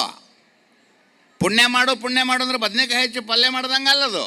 ಪುಣ್ಯ ಮಾಡ್ಬೇಕಾದ್ರೆ ಏನು ಮಾಡಬೇಕು ಅಂತಂದರೆ ದೇಹದಿಂದ ಸೇವೆ, ಈ ಕೈಗಳಿಂದ ಸೇವೆ, ಈ ಕಾಲುಗಳಿಂದ ಸೇವೆ. ಆ ಸೇವೆಯನ್ನು ಮಾಡೋಣದರಿಂದ ಗೊತ್ತಿಲ್ಲದ ಹಾಗೆ ಪುಣ್ಯದ ಉದಯ ಆಗ್ತದದೋ. ದೇಹದಿಂದ ಮಾಡಿದ ಪಾಪ, ದೇಹಕ್ಕೆ ಬರುವಾದಂಥ ದೇವತೆಗಳ ಕೋಪ, ಇವೆಲ್ಲವೂ ಸದ್ಗುರುವಿನ ಪಾದದಲ್ಲಿ ಯಾವಾಗ ನನ್ನ ದೇಹ ದಣಿಲಿಕ್ಕೆ ಶುರು ಆಗ್ತದೆ, ಆವಾಗ ಅದು ಸುಡ್ಲಿಕ್ಕೆ ಶುರು ಆಗ್ತದೆ. ಒಂದು ಯೋಚನೆ ಹೇಳುತ್ತೆ, ಒಂದು ಯೋಚನೆ ನೋಡಿ. ಇಲ್ಲೊಂದಿಷ್ಟು ಜಮೀನಿನಲ್ಲಿ ಕಾಂಗ್ರೆಸ್ ಕಸ, ಅದು ಏನೇನೋ ಹತ್ತಿ ಕಟ್ಟಿಗೆ, ಅದು ಗೊಂಜಾಳ ದಂಟ ಹೆಚ್ಚಾಗ್ಯದ. ಅವುಗಳನ್ನೆಲ್ಲ ಕುಟ್ರಿ ಹಾಕಿ ಸ್ವಚ್ಛ ಮಾಡ್ಬೇಕಾದ್ರೆ ಏನು ಮಾಡ್ತಾರಪ್ಪ ಅಂತಂದರೆ, ಆ ರೈತ ಅದನ್ನೆಲ್ಲ ಕುಟ್ರಿ ಹಾಕ್ತಾನೆ, 4 ಎನ್ನಾಳು ಹೆಚ್ಚು ಒಂದು ಕಡೆ ಒಗಿತಾನೆ, ಒಗೆದೊಂದು ಕಡ್ಡಿಗೆ ಹೊರ ಸುಡ್ತಾನೆ. ಆವಾಗ ಅದೇನಾಗ್ಬಿಡ್ತು, ಕಸ ಎಲ್ಲ ಸುಟ್ಟು ಹೋತು, ಹೊಲ ಸ್ವಚ್ಛ. ಏನಿದು? ಕಸ ಹತ್ತಿದ ಹೊಲ. ನನಗೊಂದಿಷ್ಟು ಪಾಪ ಹತ್ತಿತ್ತು ಅಂತ ತಿಳ್ಕೊಳ್ಳು. ಈಗ ಅಲ್ಲಿ ಹೊಲಕ್ಕೆ ಕಸ ಹತ್ತಿತ್ತು, ಆರಿಸಿ ಸುಟ್ಟೀವಿ. ಈಗ ನನಗೊಂದಿಷ್ಟು ಪಾಪ ಹತ್ತಿದ್ದು, ಆ ಪಾಪದ ಫಲದಿಂದ ದುಃಖ ಆಗ್ಯದ, ಆ ಪಾಪದ ಫಲದಿಂದ ಮಡದಿ ಮಕ್ಕಳು ವಿರುದ್ಧ ಆಗ್ಯಾರ, ಆ ಪಾಪದ ಫಲದಿಂದ ದೇಹಕ್ಕೆ ರೋಗ ಬಂದು ಕಾಡಾಕತ್ತದು. ಇಂಥ ಸಮಯದಲ್ಲಿ ಏನು ಮಾಡಬೇಕು ಅಂತಂದ್ರೆ, ಆ ಪಾಪ ನಾಶಕ್ಕಾಗಿ ಮಾಡುವಂಥ ಶಾಸ್ತ್ರ ಕೇಳುವ ಅಪ್ಪಣೆ ಏನಂದರೆ, ನೀನು ದಾನಮ್ಮ ದಹತಿ ಪಾಪಂ. ಪಾಪವನ್ನು ಸುಡಲಿಕ್ಕೆ ಕಡ್ಡಿಪಿಟಿಗೆ ಯಾವುದದ ಅಂತಂದರೆ ದಾನ ಒಂದೇ ಕಡ್ಡಿಪಿಟಿಗೆ ಐತೆ ಹೊರತುಗು ಬೇರೆ ಯಾವ ಕಡ್ಡಿಪಿಟಿಗೆ ಎಂದು ಪಾಪ ಸುಡೋದಿಲ್ಲದೋ. ಪಾಪ ಸುಡಬೇಕಾತಂದ್ರೆ ದಾನಿ ಆಗಬೇಕು. ದಾನಿ ಆಗಬೇಕು ಅಂದ್ಕೊಳ್ಳೆ ಮತ್ತೊಂದು ಸಲ ನೆನಪು ಮಾಡಿ ಹೇಳ್ತೇನೆ, ದಾನಿ ಆಗಬೇಕಂದ್ರೆ ಬರೀ ದುಡ್ಡು ಕೊಡಬೇಕು, ಗೋಧಿ ಕೊಡಬೇಕು, ಬೆಲ್ಲ ಕೊಡಬೇಕು, ಅಕ್ಕಿ ಕೊಡಬೇಕು ಅಂತ ಅಷ್ಟೇ ಇಲ್ಲ. ಶರೀರದಿಂದ ಮಾಡಿದ ದಂಡನೆ, ಶರೀರದಿಂದ ಮಾಡುವ ಸೇವೆಯೂ ಕೂಡ ದಾನ ಅನಿಸಿಕೊಳ್ಳುತ್ತೆ. ಇಲ್ಲ ನಾನು ಮುದುಕಾಗಿದ್ದೇನೆ ರೀ, ನನಗೆ ಸೇವೆ ಮಾಡಲಿಕ್ಕೆ ಆಗ್ತಾ ಇಲ್ಲ ಅಂತಂದರೆ ನೀನು ಸೇವೆ ದಾನ ಮಾಡ್ಬೇಕಂತ ಅಗತ್ಯತೆ ಇಲ್ಲ. ಕುಳಿತುಕೊಂಡು ಗುರು ಕೊಟ್ಟ ಮಹಾಮಂತ್ರವನ್ನು ಜಪಿಸಿದೆ ಅಂತಂದರೆ ಅದು ಕೂಡ ಪುಣ್ಯದ ಉದಯ. ನಾನು ಆಗಲೇ ನಿಮಗೆ ಎಲ್ಲರಿಗೂ ಪಂಚಾಕ್ಷರಿ ಮಹಾಮಂತ್ರವನ್ನು ನಾನು ಪಠನ ಮಾಡಿಸಿದೆ. ಯಾರ ನಾಲಿಗೆಯಿಂದ ಅಂದಿರಿ 2 ಕೈ ಎತ್ತಿ ಹೇಳ್ತೇನೆ, ನೀವು ಇಲ್ಲಿವರೆಗೆ ಮಾಡಿದ ಪಾಪವು ಭಸ್ಮ ಆಯಿತು, ಇವತ್ತಿನಿಂದ ಪುಣ್ಯದ ಉದಯ ಆಯಿತು. ಇದನ್ನು ಪ್ರತಿನಿತ್ಯದಲ್ಲಿ ನೀವು ಪಠಿಸೋಣದರಿಂದ, ನೀವು ಪ್ರತಿನಿತ್ಯದಲ್ಲಿ ನೀವು ಮಾಡೋಣದರಿಂದ ಅದು ಏನಾಗುತ್ತೆ ಅಂತಂದರೆ ಅದು ಪುಣ್ಯದ ಅಕೌಂಟ್ ಓಪನ್ ಆಗುತ್ತೆ. ಅದರಲ್ಲಿ ಸಾವಕಾಶಾಗಿ SB ಜಮಾ ಆಗುತ್ತೆ. ಅವಾಗ ಒಂದಿಷ್ಟು ದೊಡ್ಡ ದುಡ್ಡಾಗಿ ಅದು ಹೆಂಗೆ ಬ್ಯಾಂಕ್ನಲ್ಲಿ ಬರ್ತದನೋ ಹಾಗೆ ಸಾಕಷ್ಟು ಪುಣ್ಯವಾಗಿ ನಿಮ್ಮ ಹತ್ತಿರ ಬರುತ್ತೆ. ನೀವು ಮಾಡಿದ ಪುಣ್ಯ ಮನೆಯಾಗ ಮಾತಾಡ್ತಿರ್ತಾರೆ. ಯಾರ್ದೋ ಮಕ್ಕಳಿಗೆ ಒಂದು ಸ್ವಲ್ಪ ಭಾಳ ಸುಖ ಆಯ್ತು, ಒಮ್ಮಿಂದೊಮ್ಮೆಲೆ ನೌಕರಿಗಳು ಬಂದು, ಒಮ್ಮಿಂದೊಮ್ಮೆಲೆ ಅನುಕೂಲತೆಗಳದು, ಒಮ್ಮಿಂದೊಮ್ಮೆಲೆ ಕನ್ಯಾ ಸಿಕ್ಕು, ಒಮ್ಮಿಂದೊಮ್ಮೆಲೆ ಲಗ್ನ ಆಯ್ತು ಅಂದ್ರೆ ಯಾರ ಕೇಳಿದ್ರೆ ಏನ್ರಿಪ್ಪ ನಿಮ್ಮದು ಭಾಳ ಚಲೋ ಆಯ್ತು ಅಂದ್ಕೊಳ್ಳೆ, ನಮ್ಮಪ್ಪ ನಮ್ಮವ್ವ ಮಾಡಿದ ಪುಣ್ಯ ರೀ. ಏನಂತಾರಪ್ಪ ಒಂದು ಸಲ ಹೇಳಿಬಿಡಿ, ನನಗೆ ಧನು ಆಯ್ತು. ಏನು ತಮ್ಮ ಅದು ಅನುಕೂಲ ಆತಂದ್ರೆ ನಮ್ಮಪ್ಪ ನಮ್ಮವ್ವ ಮಾಡಿದ ಪುಣ್ಯ ಹೌದಲ್ಲ ಅನ್ರಮ್ಮ. ಅಕಸ್ಮಾತ್ ಸೈಕಲ್, ಹೊಸ ಸೈಕಲ್ ಮೋಟ್ರ್ ಲೋನ್ ಮಾಡಿ ತೊಗೊಂಡು ಬಂದು ಕಲಿಯಕ್ಕೆ ಹೋಗೋರಾಗ ಬಿದ್ದು ಕಾಲು ಮುರಿತಿ, ಎಲ್ಲಿ ಹೋದರೂ ಹತ್ತಲಿಲ್ಲ, ಯಾರೂ ಸಾಲ ಕೊಡಲಿಲ್ಲ. ಯಾಕೋ ತಮ್ಮ ಹಿಂಗಾಕತ್ತಂದ್ರೆ ಅವೇನಂತಾನಾಗ, ನಾವು ಮಾಡಿದ್ದು ಏನದು, ನಾ ಮಾಡಿದ ಪಾಪ, ನಾ ಮಾಡಿದ ಕರ್ಮ ಬಲವಂತವಾದರೆ ನೀ ಮಾಡುವುದೇನೋ ಹರಿಯೇ. ನನ್ನ ಕರ್ಮವೇ ಬಲವಂತ ಆಗಿ ನನ್ನನ್ನು ಕಾಡುವಾಗ, ನಾನು ಮಾಡಿದ ಪಾಪರಾಶಿ ನನ್ನನ್ನು ಕುಳಿತುಕೊಂಡು ಕಾಡುವಾಗ ಯಾವ ದೇವರಿಗೆ ಹೋದ್ರೇನು, ಯಾರ ಅನುಕೂಲತೆ ಹೋದ್ರೇನು, ಎಲ್ಲಿ ಹೋಗಿ ಏನು ಉಳ್ಳಾಡಿದರ ಏನು. ಅದಕ್ಕಾಗಿ ನೀನು ಮಾಡಬೇಕಾದ ಒಂದನೇ ಒಂದು ಕೆಲಸ ಪುಣ್ಯವಣೆ ಮಾಡು. ಏನು ಒಂದ್ಸಲ ಹೇಳಿ ನೋಡೋಣ, ಏನು ಒಂದ್ಸಲ ಹೇಳಿ ನೋಡೋಣ, ಪುಣ್ಯವಣೆ ಮಾಡು, ಪುಣ್ಯವಣೆ ಮಾಡು. ಇದೇ ಇವತ್ತಿನ ಜಪ ಇದು. ಯಾರು ಪುಣ್ಯವನ್ನು ಮಾಡ್ತಾರೆ ಆ ಪುಣ್ಯ ಏನು ಮಾಡುತ್ತೆ ಅಂದರೆ ಪಾಪವನ್ನು ನಾಶ ಮಾಡುತ್ತೆ, ಪುಣ್ಯದ ಉದಯ ಆಗುತ್ತೆ. ಯಾವಾಗ ಪುಣ್ಯದ ಉದಯ ಆತೋ ಆವಾಗ ಸುಖವಾದ ಜೀವನ ಪ್ರಾರಂಭ ಆಗುತ್ತೆ. ಸುಖವಾದ ಜೀವನ ಪ್ರಾರಂಭಕ್ಕೆ ನಾಂದಿ ಏನಾದರೂ ಇದ್ದರೆ ಅದು ಸದ್ಗುರುವಿನಲ್ಲಿ ಮಾಡುವ ಸೇವೆಯೇ ಅದರ ನಾಂದಿ ಇದೆ ಹೊರತು ಬೇರೆ ನಾವುದು ಇಲ್ಲ, ಬೇರೆ ನಾವುದು ಕಾರಣ ಇಲ್ಲದು. ಎರಡನೇದಾಗಿ ಹೇಳ್ತಾನೆ, ಆ ಪುಣ್ಯ ಏನು ಮಾಡುತ್ತೆ ಅಂದರೆ ಯಾವಾಗ ಮನುಷ್ಯನಿಗೆ ಪುಣ್ಯ ಮಾಡುವ ಗುಣ ಬರುತ್ತೆ, ಯಾವಾಗ ಮನುಷ್ಯ ದಾನ ಮಾಡುವ ಗುಣ ಬರುತ್ತೆ ಅಂತಂದರೆ ಯೋಚನೆ ಮಾಡಿ, ಒಂದು ಯೋಚನೆ ಮಾಡಿ. ನಿಮಗೆ ಆರಾಮಿಲ್ಲ, ಈಗ ದವಾಖಾನೆ ಹೋಗಿದ್ದೀವಿ, ಥಂಡಿ ಜ್ವರ ಬಂದಾವ. ಆ ಥಂಡಿ ಜ್ವರ ಬಂದು ಒಳ್ಳೆ ನಡಿಕೋತ ಆಟೋ ಹತ್ತಾಕನ ಆಗದ ಸಮಯದಾಗ ಪಕ್ಕದಾಗ ಇವರೊಬ್ರು ಯಾರೋ ಸ್ವಾಮಿಗಳು ನನ್ನದೊಂದಿಟ್ಟು ಕೈ ಚೀಲ ಎತ್ತಿಡಂದ್ರೆ ಇಡ್ತೀವಣ್ಣ ನಾವು. ನನ್ನ ಪ್ರಶ್ನೆ ಅರ್ಥ ಆಯ್ತಾ? ನಾ ಹೇಳಿದ್ದು ನಿಮ್ಗೆ ತಿಳಿತದನ. ಈಗ ಏನಾಗಿದೆ, ನನಗೆ ಥಂಡಿ ಜ್ವರ ಬಂದಾವ, ನನಗೆ ಆಟೋ ಹತ್ತೋ ಶಕ್ತಿ ಇಲ್ಲ. ಇವ್ರು ಬಂದರು, ಇವ್ರು ಬಂದೆ ಅಜ್ಜವ್ರೆ ನಮ್ಮದೊಂದು ಸೂಟ್ ಕೇಸ್ ಐತಿ ಅದ್ರಾಗ ಇಡ್ರಿ ಅಂದ್ರೆ ನಾ ಇಡ್ತೇನೆ. ಯಾಕೆ ಇಡಲಿಲ್ಲ? ನನಗೆ ಆಟೋ ಹತ್ತೋ ಶಕ್ತಿ ಇಲ್ಲ, ಇನ್ನು ಇವ್ರು ಸೂಟ್ ಕೇಸ್ ಎಲ್ಲಿ ಎತ್ತಕ್ಕೆ ಹೋಗಲ್ಲ ನಾನು. ಅದು ಹೇಗೆ ಅಶಕ್ತನಿಗೆ ಸೇವೆ ಮಾಡೋಕ್ಕಾಗೋದಿಲ್ಲವೋ ಹಾಗೆ ಯಾರ ಅಂತಃಕರಣದಲ್ಲಿ ಪುಣ್ಯವಿಲ್ಲ ಅವರಿಗೆ ದಾನ ಮಾಡಬೇಕನ್ನೋ ಮನಸ್ಸು ಬರೋದಿಲ್ಲ. ನಿಮ್ಮ ಕೈಯೊಳಗಿದ್ರೂ ದಾನ ಮಾಡ್ಬೇಕನ್ನೋ ಮನಸ್ಸು ಯಾಕೆ ಬರ್ತಾ ಇಲ್ಲ? ಯಾರಿಗೆ ಶಕ್ತಿ ಇದ್ದರೂ ಸೇವೆ ಮಾಡೋಕ್ಕೆ ಯಾರಿಗೆ ಮನಸ್ಸು ಬರ್ತಾ ಇಲ್ಲ? ಯಾಕೆ ಜೀವನದಲ್ಲಿ ಶಾಂತವಾಗಿ ಬದುಕಲಿಕ್ಕೆ ಆಗ್ತಾ ಇಲ್ಲ ಅಂದ್ರೆ ಅಕೌಂಟ್ನಲ್ಲಿ ಪುಣ್ಯ ಇಲ್ಲ. ಅಕೌಂಟ್ನಲ್ಲಿ ಪುಣ್ಯ ಇಲ್ಲದಕ್ಕಾಗಿ ನಿಮ್ಮ ಅಂತಃಕರಣ ಏನು ಮಾಡುತ್ತೆ ಅಂತಂದರೆ ಅವ್ರು ಹಂಗೆ ಹೇಳೋರು, ಶಾಸ್ತ್ರಗಳು ಹಂಗೆ ಹೇಳೋರು, ನಾವು ಹಂಗೆ ಮಾಡ್ಕೋತ ಹೋಗೋಣ ಅಂಥೇಳಿ ಕಿಶೆದೊಳಗೆ 10 ರೂಪಾಯಿ ಇದ್ರೂ ಕೂಡ ಕೊಡ್ಲಾರ್ದೆ ಹೊಳೆ ಕರ್ಕೊಂಡು ಹೋಗ್ತದದು. ಅದು ಪಾಪದ ಬೀಜ. ಅದು ಕೈಯೊಳಗೆ ಶಕ್ತಿ ಇದೆ, ಕೈಯೊಳಗೆ ಹಣ ಇದೆ, ಕೈಯೊಳಗೆ ಅಧಿಕಾರ ಇದೆ, ಆದ್ರೂ ಸತ್ಕರ್ಮದಲ್ಲಿ ನನ್ನ ಮನಸ್ಸು ಯಾಕೆ ಬರ್ತಾ ಇಲ್ಲ ಅಂತಂದರೆ ಪುಣ್ಯದ ಪ್ರಾರಂಭ ಆಗಿಲ್ಲ. ಅದಕ್ಕಾಗಿ ಚಾಣಕ್ಯ ಹೇಳ್ತಾ ಇದ್ದಾನೆ, ಒಂದು ಸಾರೆ ಪುಣ್ಯವು ಚೆಂಡಾಡಿದನು. ಒಂದು ಸಾರೆ ಈ ಚೆಂಡನ್ನು ತೊಗೊಂಡು ಹಿಂಗೆ ಮಾಡಿ ಹಿಂಗೆ ನೆಲಕ್ಕೆ ಹೋಗಿದ್ರೆ ಅದು ತಾನಾಗೇ ಪುಟ್ಟದ ಹೇಗೆ ಮೇಲೆ ಬರುತ್ತೇನೋ. ಚೆಂಡು ಪುಟ್ಟಿಸ್ಬೇಕಾದ್ರೆ ಒಂದೇ ಸಲ ಒಗೆಯೋದದ. ಅದು ಒಂದು ಸಾರಿ ಹಿಂಗೆ ಮಾಡಿ ಹಿಂಗೆ ಒಗೆದು ಬಿಟ್ಟೆ ಅಂದರೆ ಅದು ತನ್ನಾಗೆ ಪುಟ್ಟದ ಹೆಂಗೆ ಬರುತ್ತೋ ಹಾಗೆ ಒಂದು ಸಾರಿ ಮನವನ್ನು ಮಹಾಮಂತ್ರದಲ್ಲೇ, ಒಂದು ಸಾರಿ ತನವನ್ನು ಗುರು ಸೇವೆಯಲ್ಲೇ, ಒಂದು ಸಾರಿ ಇದ್ದಂಥ ದನದಲ್ಲಿ 1/10 ಭಾಗವನ್ನು ನೀವು ದಾನದಲ್ಲಿ ಇಟ್ರಿ ಅಂತಂದರೆ ತತ್ಕ್ಷಣದಲ್ಲಿ ಪುಣ್ಯವು ನಿಮ್ಮನ್ನು ಕುಣಿಸ್ಲಿಕ್ಕೆ ಶುರು ಮಾಡ್ತದದ. ಭಾಗ್ಯೇಸು ಭೋಗೇನ ಕರೋತಿ ಪುಣ್ಯಂ. ಪುಣ್ಯ ಮಾಡಲಿಕ್ಕೆ ಎಲ್ಲರಿಗೂ ಬರೋದಿಲ್ಲ, ಅದು ಆಗುವುದೇ ಇಲ್ಲ, ಅದು ನಿಮ್ಮನ್ನು ಮಾಡಬಿಡುವುದಿಲ್ಲ. ಅದು ಯಾವಾಗ ಮಾಡುತ್ತೆ ಅಂದರೆ ಪುಣ್ಯದ ಅಕೌಂಟ್ ಎಂದು ಓಪನ್ ಆತೋ ಆ ತಕ್ಷಣದಲ್ಲಿ ನಿಮ್ಮ ಭಾವನೆಯಲ್ಲಿ ಹೀಗೆ ಅನ್ಸಕ್ಕೆ ಶುರು ಮಾಡುತ್ತೆ, ಬಳಗಾಣೂರಪ್ಪನ ತೇರು ಬಂತು, ಬಳಗಾಣೂರಪ್ಪನ ಜಾತ್ರೆ ಬಂತು, ನಾನು ಅಲ್ಲಿಗೆ ಹೋಗಬೇಕು, ಮಕ್ಕಳನ್ನ ಕಳಿಸ್ಬೇಕು, ಅಲ್ಲೊಂದಿಷ್ಟು ಏನಾದರೂ ದಾನ ಧರ್ಮ ಸೇವಾದಿಗಳನ್ನು ಮಾಡಲಿಕ್ಕೆ ಸೊಸೆಯಂದ್ರಿಗೆ ಪಾಠ ಮಾಡ್ಬೇಕು ಅನ್ನೋ ಜ್ಞಾನ ಬರ್ತದೆ. ಒಂದು ವೇಳೆ ಪುಣ್ಯವೇ ನನ್ನಲ್ಲಿ ಇರಲಿಲ್ಲ ಅಂದರೆ ಆ ಹುಡುಗರು ಹೊಕ್ಕಿವು ಅಂದ್ರೂ ಕೂಡ ಅಂಥವ್ರು ಸಂಘ ಬ್ಯಾಡ್ ನಮಗೆ ಅನ್ನಕ್ಕೆ ಶುರು ಮಾಡ್ತದೆ. ನನ್ನ ಬಾಯಲ್ಲಿನೇ ಹೇಳಿಸ್ತದೋ ಭಾಗ್ಯೇಶು ಭೋಗೇನ ಕರೋತಿ ಪುಣ್ಯಂ. ಆ ಪುಣ್ಯ ಏನು ಮಾಡುತ್ತೆ?